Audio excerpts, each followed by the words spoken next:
Retour en France, où l'installation d'une entreprise suisse interpelle. Elle a choisi Vesoul pour fabriquer ses combinaisons de pilotes de chasse. Elle va créer près de 300 emplois. Et c'est un choix politique en Suisse qui est à l'origine de cette bonne nouvelle chez nous. Toutes les explications avec Angélique Etienne, Régis Massini et notre bureau de Lyon. À la place de cette friche industrielle, bientôt une entreprise de haute technologie, en plein cœur de la campagne franc-comtoise. Alain Chrétien est le maire de Vesoul. Voilà, donc on y arrive, c'est juste là.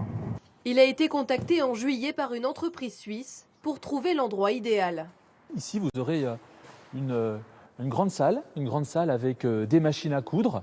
D'ici janvier, ces 500 mètres carrés accueilleront donc une centaine de salariés. Cette entreprise sera une des plus grosses entreprises de l'agglomération et c'est un événement historique.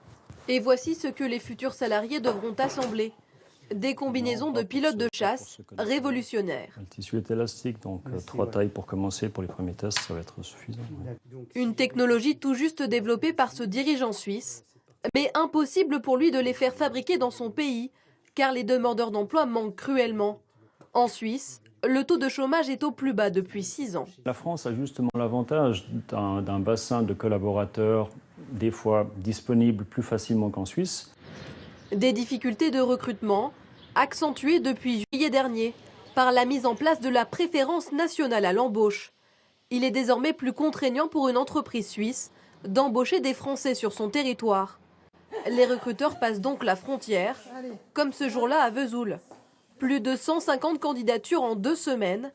Grâce à un argument de poids, l'offre d'emploi est ouverte à tous les profils, même aux débutants. Je pense que c'est une opportunité, qu'il ne faut pas la laisser passer. C'est super, quoi, ouais. Pourquoi pas tenter et essayer ce métier-là. Jusqu'à 300 emplois pourraient être créés par cette entreprise suisse, l'une des premières à s'installer en France depuis juillet.